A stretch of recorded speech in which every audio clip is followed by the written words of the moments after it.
Chapter number 3 ruling the country side.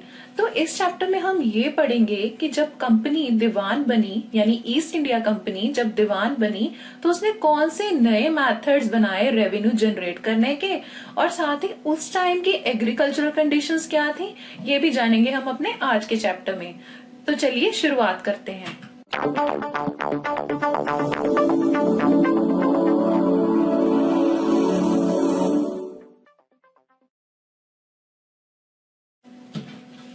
So on 12th August 1765, east India company became दीवान। आपको याद होगा हमने previous chapter में ये पढ़ा था कि जब एक बैटल ऑफ बक्सर हुई थी इन द ईयर 1764, और ये किनके बीच में हुई थी? ये हुई थी मीर कासिम और ब्रिटिशर्स के बीच में। एंड इसमें जीते कौन थे? ऑब्वियसली जैसा कि हमने पढ़ा था, इसमें जीते कौन थे? East India Company. तो जैसे ही इन्होंने ये युद्ध जीता तो 1765 में इन्हें बना दिया गया दीवान ऑफ बंगाल। यहाँ अगर आप इस इमेज में देखें, यहाँ आपको दिखाया गया है कि जो शाह आलम सेकंड है वो एक लीगल डॉक्यूमेंट हैंड ओवर कर रहे हैं रॉबर्ट क्लाइव को, और यहाँ पे उन्हें दीवानी मिल गई है कि नहीं, ईस्ट इंडिया कंपनी को ऑफ बंगाल। तो जैसा कि आप लोग जानते हैं कि जब आपको किसी जगह के या किसी चीज के राइट्स मिलते हैं तो साथ ही कुछ रिस्पॉन्सिबिलिटीज भी तो आती है ना आपके शोल्डर पे। तो same was the case with east India company. यहाँ पे भी उनपे एक रिस्पॉन्सिबिलिटी आई कि अब उन्हें एडमिनिस्टर करना था लैंड। कौन सा लैंड? यहाँ पे हम बात कर रहे हैं अबाउट बंगाल, क्योंकि उन्हें जो दीवानी राइट्स मिले थे वो बंगाल के मिले थे ना। तो अब बंगाल को एडमिनिस्टर करना और वहां पे एक नया कलेक्शन जो है रेवेन्यू का कलेक्शन, उसका सिस्टम डेवलप करना, ये सारी रिस्पॉन्सिबिलिटीज किन पे आई? On East India Company. तो अब जब ये लोग बने दीवान तो इनके ऊपर जो जो जिम्मेदारियां बढ़ी, अगर उनके बारे में बात करें तो सबसे पहले बात ये थी कि उन्हें ऑर्गेनाइज करना था क्या? अपने रेवेन्यू रिसोर्स को। रेवेन्यू जैसा कि हमने आपको पहले भी बताया है क्या होता है, ये जो टैक्सेस हम कलेक्ट करते हैं ना फ्रॉम पीजेंट्स या from the residents of that place, तो वो जो रेवेन्यू है, जो इनकम है, उसे कैसे ऑर्गेनाइज करना था, ये इनके लिए बहुत जरूरी हो गया। उसके अलावा इन्हें ऐसी क्रॉप्स को यील्ड करवाना था जो इनके लिए जरूरी थी। And third was colonising of the country side. अब कंट्री साइड आप में से बहुत से बच्चे पूछेंगे क्या होता है कंट्री साइड। आप एक नॉर्मल लेमैन लैंग्वेज में ये समझ लीजिए कि जैसे जो हमारे रूरल एरियाज होते हैं ना, उन्हें कहा जाता है कंट्री साइड। तो अभी उसे कॉलोनाइज करना चाहते थे। क्यों? सो दैट वो उनके लिए एक अच्छा कह सकते हैं कि सोर्स बन जाए जहां से कि उन्हें बहुत सारी इनकम हो सके, जिससे कि वो फायदा उठा सके अपने फ्यूचर में इन ट्रेडिंग पर्पस या जो भी एडमिनिस्ट्रिंग पर्पस वगैरह था। तो अब जब कंपनी को रेवेन्यू मिलने लगा तो उन्होंने क्या किया? Well, after becoming Diwan of Bengal, the company started purchasing cotton and silk from the revenue generated from Bengal. अगर आपको याद हो तो हमने ये प्रीवियस चैप्टर में पढ़ा था कि सबसे पहले कंपनी को ब्रिटेन के ऊपर रहना पड़ता था डिपेंडेंट। अब ब्रिटेन के ऊपर उन्हें क्यों डिपेंडेंट रहना पड़ता था? वेल, जितना भी उनको पैसा आता था वो ब्रिटेन से आता था, जिससे वो क्या कर पाते थे? कॉटन परचेज कर पाते थे और साथ ही सिल्क परचेज कर पाते थे फ्रॉम इंडिया। लेकिन अब जब वो बन गए दीवान, कहाँ के? बंगाल के, तो उन्हें यहीं पे इतना पैसा इकट्ठा होने लग गया कि वो इजीली अपना जो भी जरूरत का सामान था, जैसे कि कॉटन, सिल्क, स्पाइसेस या और भी जो चीजें उन्हें चाहिए थी, वो यहीं पर से आराम से उन्हें परचेज करने लग गए। तो अब ये सब चीजें तो बड़ी अच्छी चल रही थी ईस्ट इंडिया कंपनी के लिए, लेकिन इसी दौरान ना कुछ प्रॉब्लम्स भी आई। तो वो प्रॉब्लम्स क्या थी वो भी जान लेते हैं। जब इन्होंने बहुत ज्यादा ह्यूज अमाउंट, यानी कि बहुत ज्यादा heavy amount as revenue collect करना शुरू कर दिया फ्रॉम पीजेंट्स एंड आर्टिजन्स, तो उससे क्या हुआ? The economy of Bengal was facing deep crisis, so artisans and peasants left Bengal। तो ये हम बात कर रहे हैं उस टाइम की जब ये लोग बन गए थे दीवान। तो ईस्ट इंडिया कंपनी ने बहुत ह्यूज अमाउंट जो था ना, वो क्या किया? इनके ऊपर लेवी कर दिया। इनके ऊपर? Peasants and artisans of Bengal, कि आप हमें बहुत ह्यूज अमाउंट जो है एज टैक्स पे करेंगे because now we are the diwans. तो अब इतना बड़ा अमाउंट आम लोगों के लिए पे करना हो गया बहुत ज्यादा मुश्किल। तो जो बंगाल की इकोनॉमी थी ना, यानी जो अर्थव्यवस्था थी बंगाल की, वो बहुत डीप क्राइसिस में चली गई। यानी वहां पे बहुत ज्यादा कमी आ गई। किस चीज की? पैसे की, एंड और किस चीज की? रिसोर्सेज की। तो जब ये रिसोर्सेज और पैसा दोनों बहुत ज्यादा कम होने लग गए, तो वहां के जो लोग थे मजबूरी में उन्हें क्या करना पड़ा? उन्हें बंगाल छोड़ के जाना पड़ा, जैसा कि आपको यहाँ इमेज में दिखाया गया है। और इसी के साथ एक और चीज भी हुई। हुआ ये A big famine hit Bengal in 1770. This killed about 10 million people. 1770 में एक बहुत बड़ा फेमाइन आया बंगाल में।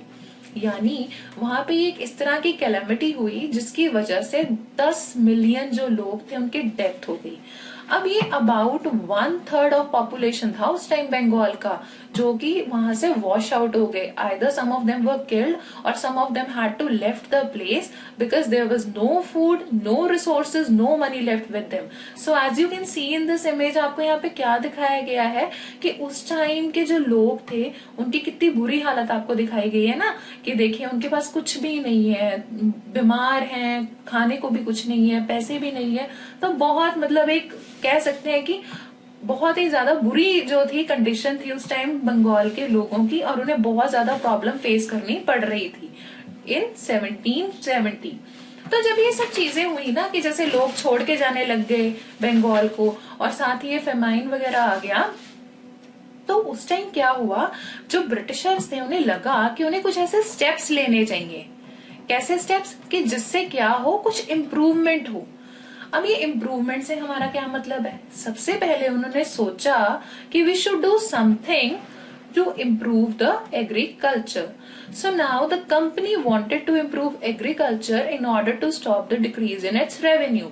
अब यहाँ पर भी आप एक चीज नोटिस कीजिए, कंपनी को किसी चीज से मतलब नहीं है कि लोग बीमार हैं या उनको खाना नहीं मिल रहा है या जो भी। उनकी कोशिश ये है कि इम्प्रूव कर लें एग्रीकल्चर को, ताकि जो लोग यहाँ से जा रहे हैं ना बंगाल से, वो बंगाल में ही रुके रह जाए, सो दैट जो उनका रेवेन्यू अब डिक्रीज होने लग गया ऐसा ना हो, उनका जो रेवेन्यू है वो वहीं के वहीं बचा रहे। तो उस दौरान इन्होंने कुछ ऐसे स्टेप्स लेने के बारे में सोचा जिनके बारे में हम अभी आगे डिस्कस करने जा रहे हैं। तो सबसे पहले बात कर रहे हैं हम about the introduction of permanent settlement system. अब ये जो परमानेंट सेटलमेंट सिस्टम था, इसे किसने इंट्रोड्यूस किया था? It was done by lord Cornwallis. कब? In the year 1793। अब जिन्हें आप ये इमेज में देख रहे हैं ना, ये है लॉर्ड कॉर्नवालिस। ये गवर्नर जनरल थे हमारे फ्रॉम ईयर 1786 टिल 1793। अब इन्होंने एक नया कंसेप्ट निकाला जिसे कहा जाता है permanent settlement system of Bengal और permanent settlement system of collecting revenue. तो अब इस सिस्टम में था क्या? देखिए आपको एक नॉर्मल वे में समझाते हैं। इन्होंने क्या कहा? इन्होंने कहा कि जो लोकल राजाज और ताल्लुकदार थे उस एरिया के, जहां जैसे कि बंगाल के, तो अब उन्हें जाना जाता था किस नाम से? अब उन्हें कहते थे जमींदार। तो जो जमींदार थे उनको ये कहा गया कि आज से ये जो भी लैंड है ना, सबकी ओनरशिप जो है वो जमींदार को हैंड ओवर कर दी जाएगी। यानी जितने भी हम कह सकते हैं, अगर नॉर्मल लैंग्वेज में बात करें, फार्मर्स या कल्टीवेटर्स जो थे, जिनका पहले लैंड था फार्मर्स का, अब वो ओनर नहीं थे। अब ओनर कौन थे उनकी जगह के? जमींदार।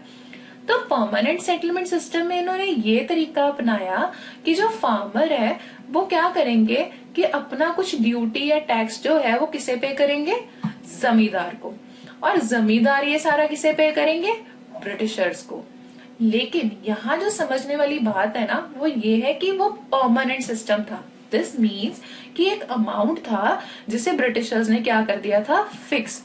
ब्रिटिशर्स ने कहा चलो हम एक नॉर्मल एग्जाम्पल लेते हैं, एक ऐसे एग्जाम्पल जिससे आपको चीजें इजीली समझ आ जाए। सपोज कर लीजिए ब्रिटिशर्स ने कहा कि आप क्या करेंगे, हर फार्मर से ना 100 रुपीज कलेक्ट करके हमें देंगे। ठीक है, अभी ये आपको समझना है कि हम एक सपोज कर रहे हैं अमाउंट यहाँ पे कि 100 रुपीज जो है वो हर फार्मर से जमींदार कलेक्ट करेगा और किन्हें देगा? ब्रिटिशर्स को। अब और ये फिक्स रहेगा आने वाले बहुत सारे सालों तक। यानी अगर इनकेस इनकम बढ़ भी जाती है ना फार्मर्स की, तब भी उन्हें 100 रुपीज ही देने पड़ेंगे।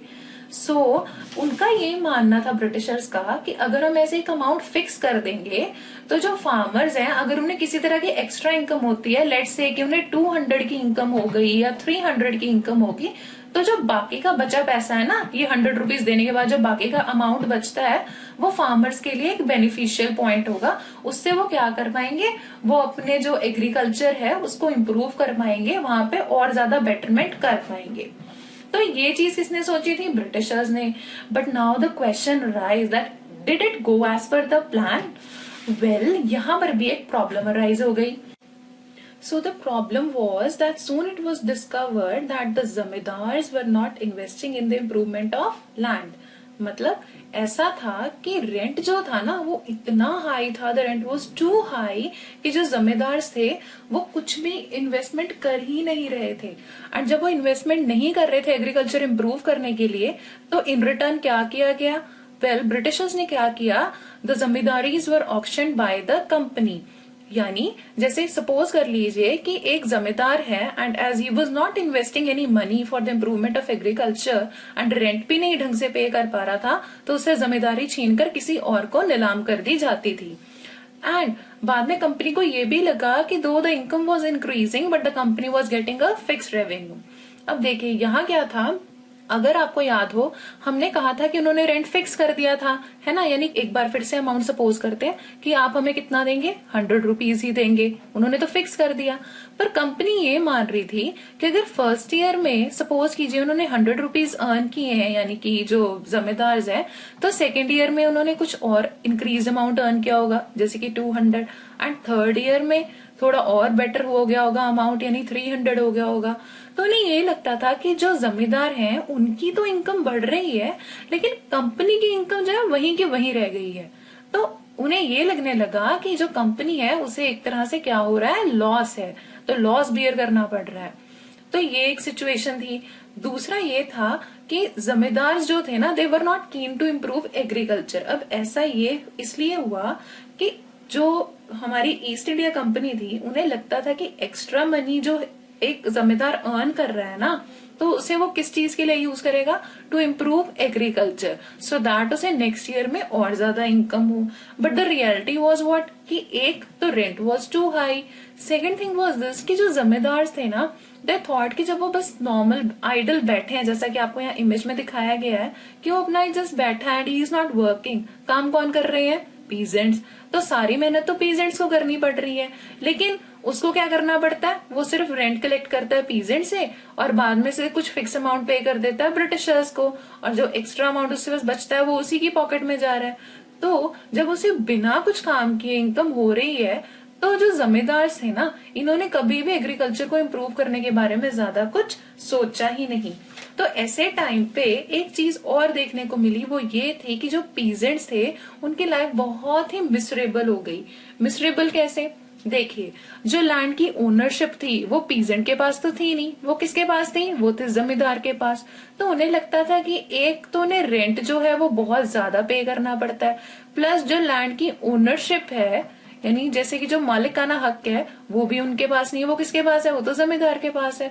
तो उन्हें लगता था कि जो पूरा सिस्टम है ना, परमानेंट सेटलमेंट सिस्टम का, ये बहुत ही ऑप्रेसिव है और इस वजह से जो पीजेंट थे उनकी लाइफ बहुत ही मिसरेबल हो गई, उन्हें बहुत ही बुरी स्थिति में जीना पड़ रहा था। तो ऐसे टाइम पे जब इतनी ज्यादा समस्याएं हो गई, तो ब्रिटिशर्स को लगा कि अब उन्हें परमानेंट सेटलमेंट सिस्टम को कंटिन्यू नहीं करना चाहिए और उन्हें क्या करना चाहिए, उन्हें एक नया सिस्टम डिवाइस करना चाहिए। तो वो नया सिस्टम क्या था उसके बारे में भी जान लेते हैं। वेल, नया सिस्टम जो आया वो था महलवाड़ी सिस्टम। अब ये किसने डेवलप किया था, it was developed by Holt Mackenzie in 1822। Holt Mackenzie एक ऐसे इंग्लिश मैन थे जिनका ये मानना था कि जो विलेज है ना, वो एक बहुत ही इम्पोर्टेंट सोशल इंस्टीट्यूशन है, किनके लिए, इंडियंस के लिए। तो वो भी स्पेशली अगर हम बात करें नॉर्थ इंडिया की। तो उन्होंने ये सोचा कि एक ऐसा सिस्टम इंट्रोड्यूस करते हैं जिसमें हम जब बात करेंगे तो पूरे के पूरे विलेज की बात करेंगे। तो ये जो पूरा विलेज की बात होती थी ना कलेक्टिवली, इसे क्या कहा जाता था, इसे कहा जाता था महल। तो ये जो महल वर्ड है इसी को लेकर बनाया गया महलवाड़ी सिस्टम, ठीक है। और ये कब बनाया गया, इन द ईयर 1822। तो it was introduced in northern parts of India, यानी इंडिया का जो नॉर्दर्न हिस्सा है ना, जो सारा आप देखते हैं नॉर्दर्न पार्ट है, जैसे कि हम बात करते हैं अभी प्रेजेंट की बात करें जिसमें यूपी, पंजाब और ये जितना भी प्लेन एरिया आता है ना नॉर्दर्न पार्ट का, तो ये वहां पे इंट्रोड्यूस हुआ था। ठीक है, अब ये जो सिस्टम था ना, ये परमानेंट सेटलमेंट सिस्टम से कुछ हद तक डिफरेंट था। ये डिफरेंट कैसे था वो भी जान लेते हैं। आपको याद होगा उसमें क्या होता था कि हर इंडिविजुअल पीजेंट जो था वो किसको पैसे देता था, जमींदार को, और जमींदार किसे पैसे देता था, ब्रिटिशर्स को। लेकिन यहाँ पे सिस्टम चेंज किया गया। कैसे? पहला तो जो फिक्स रेंट वाला सिस्टम था वो हटा दिया गया। इन्होंने कहा कि हम हर पीजेंट से एक जितना रेंट नहीं ले सकते, तो उसके लिए उन्होंने क्या किया, फील्ड्स वर मेजर्ड। अब होता ये था कि कुछ ऑफिसर्स असाइन किए गए जो विलेज में जाके लैंड्स को इंस्पेक्शन करते थे वहां पे, और हर जो खेत होते थे ना, जो फील्ड्स होती थी, इनकी मेजरमेंट करते थे। वो इसलिए क्योंकि उन्होंने ये कहा कि जिसके पास है स्मॉल लैंड तो उसका रेंट भी होगा स्मॉल, और जिसके पास है बिग लैंड तो उसका रेंट भी होगा बिग। यानी जितनी आपकी लैंड है आप उसके अकॉर्डिंगली रेंट को पे करेंगे। And revenue of each plot added up to collective revenue of village, क्योंकि हमने बात क्या की कि विलेज की बात की नहीं, पूरे महल की बात की है ना, तो हर इंडिविजुअल से रेंट ऐसे नहीं लिया जाता था कि आज मिस्टर ए से रेंट ले रहे हैं फिर मिस्टर बी से। वो क्या करते थे, सभी का रेंट एक जगह क्या होता था, टोटल अप होता था। ठीक है, और जब ये रेंट जो है उसको टोटल अप कर लेते थे तो वो कलेक्टिवली पूरे विलेज की तरफ से दिया जाता था ब्रिटिशर्स को। और ये जो रेवेन्यू था इट वाज रिवाइज पीरियोडिकली, मतलब अब जैसे पहले फिक्स रेंट था ना इन परमानेंट सिस्टम, अब फिक्स रेंट वाला जो सिस्टम था वो नहीं रहा। अब क्या हो गया कि हर कुछ टाइम पीरियड के बाद उस रेवेन्यू को, उस रेंट को क्या किया जाएगा, रिवाइज किया जाएगा, यानी कम या ज्यादा किया जाएगा according to the situation. And जो विलेज हेडमैन थे ना, तो village headman collected the revenue. तो जहां पहले परमानेंट सिस्टम में जमींदार को थी ये ड्यूटी कि आप कलेक्ट करेंगे, जमींदार कलेक्ट करते थे ना रेंट, तो अब ये किसे हैंड ओवर कर दी गई, ये रिस्पॉन्सिबिलिटी हैंड ओवर की गई विलेज हेडमैन को, जो गांव के मुखिया होते थे, वो ये सारा रेवेन्यू कलेक्ट करते थे और हैंड ओवर करते थे ब्रिटिशर्स को। And as we have already discussed it, village को क्या कहा जाता था, विलेज को कहा जाता था महल। तो इसको हम इमेज को तौर पे भी समझ लेते हैं। देखिए क्या चीज थी, अब हर लैंड को मेजर किया जाता था जैसा कि हमने डिस्कस किया, और सारे के सारे विलेज को क्या कहते थे, महल। तो हर लैंड से जितना भी रेंट होता था ना, मतलब सपोज कर लीजिए कि हर लैंड को अगर हम बात करें कि भी ए का जो लैंड है, फिर जो मिस्टर बी का लैंड है, फिर जो मिस्टर सी का लैंड है, वो सब कलेक्ट करके एक कंप्लीट महल में काउंट किया जाता था। और ये सारा कौन कलेक्ट किया करता था, इसे कलेक्ट करता था विलेज हेडमैन। और एक इसे हैंड ओवर करता था, ये हैंड ओवर किया करता था टू ब्रिटिशर्स। तो ये पूरा मेथड था किसमें, महलवाड़ी सिस्टम में। एंड यहाँ पर भी बाद में जो चीज देखने में आई थी वो ये थी कि यहाँ पर भी जो रेंट कलेक्ट किया जाता था ना, वो रेंट बहुत ही हाई होता था, बहुत ज्यादा हाई। तो ये भी कई बार पे ऑफ कर पाना बहुत मुश्किल हो जाता था। इसी तरह जैसे कि अभी हमने डिस्कस किया क्या कि नॉर्दर्न पार्ट में कौन सा सिस्टम स्टार्ट किया गया था, महलवाड़ी सिस्टम। ये तो स्टार्ट किया गया था इन द नॉर्दर्न पार्ट। तो ऐसे ही एक और सिस्टम बनाया गया in the southern part of our country. अब उसे क्या कहते थे वो भी जान लेते हैं। इसे कहा जाता था रियोतवाड़ी सिस्टम। अब ये जो रियोतवाड़ी सिस्टम था इसे किसने किया था develop, it was developed by governor of Madras Thomas Munro in 1820। लेकिन इसके बारे में भी एक छोटी सी कहानी पहले जान लेते हैं। एक्चुअली में क्या था कि ये सारा सिस्टम एक स्मॉल स्केल पे स्टार्ट किया गया था। बाय होम, बाय कैप्टन रीड। अब ये कैप्टन रीड जो थे, इन्होंने ये सिस्टम स्टार्ट किया था एक स्मॉल स्केल पे। ऐसा हुआ था कि जब ब्रिटिशर्स ने टीपू सुल्तान को हरा दिया था ना, जैसे हमने पढ़ा था एंग्लो मैसूर वॉर में टीपू सुल्तान को हरा दिया था, तो उसके बाद जो कुछ इन्होंने एरिया टीपू सुल्तान का अक्वायर किया था ना, उसपे कैप्टन रीड ने ये सारा सिस्टम पहले स्मॉल स्केल पे चलाया था। तो उसी का एक बेस तैयार करके थॉमस मुनरो जो कि गवर्नर थे मद्रास के, इन्होंने 1820 में ये सिस्टम शुरू किया जिसे कहा जाता था रियोतवाड़ी सिस्टम। अब ये introduce in southern parts of India. ये कहाँ पे इंट्रोड्यूस हुआ था, सदर्न पार्ट्स ऑफ इंडिया में।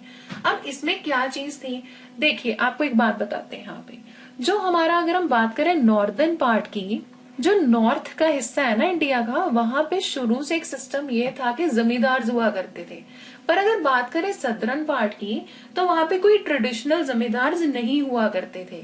इसलिए इन्होंने जो डायरेक्ट ये रिस्पॉन्सिबिलिटी जो डाली ना कि भाई हाँ आप ही से पैसा इकट्ठा करेंगे, वो किन पे डाली गई? वो डाली गई थी ऑन रियोट्स। रियोट्स कहा जाता है कल्टीवेटर्स को, जो उस लैंड में एक्चुअली काम कर रहे हैं, यानी जैसे जो फार्मर्स वगैरह है। तो रियोतवाड़ी सिस्टम इसीलिए उसे कहा जाता है क्योंकि डायरेक्टली डील किनके साथ कर रहा है? रियोट्स के साथ। अब यहाँ पे जो एक चीज कॉमन थी विद महलवाड़ी सिस्टम, यहाँ पे भी फील्ड्स को क्या किया गया? मेजर किया गया कि जिसकी जितनी फील्ड है उसके अकॉर्डिंगली वो रेंट देगा। And the revenue was revise periodically. Similarly जैसे कि महलवाड़ी सिस्टम में था कि रेंट जो था उसको कुछ टाइम पीरियड के बाद रिवाइज कर दिया जाता था, यानी कम या ज्यादा कर दिया जाता था। एंड यहाँ पे directly britisher started collecting revenue. अब उन्होंने यहाँ पे, जैसा कि हमने कहा, जमींदार भी नहीं है, कोई हेडमैन वगैरह वाला सिस्टम नहीं है, तो रियोट्स यानी कल्टीवेटर से डायरेक्टली कौन कलेक्ट कर रहा है? ब्रिटिशर्स कलेक्ट कर रहे हैं क्या? Revenue. And peasants were the owners, यानी जैसा कि अगर आपको याद हो, हमने भी फिक्स जो सिस्टम था यानी परमानेंट सिस्टम था, उसमें क्या कहा था कि जो पीजेंट था उसके पास ओनरशिप नहीं थी ना लैंड की, वो तो किसके पास थी? जमींदार के पास थी। लेकिन रियोतवाड़ी सिस्टम में जो पीजेंट था यानी जो रियोत था, वही मालिक होता था अपने लैंड का, और वो उसका कुछ रेंट जो होता था उसे पे करता था।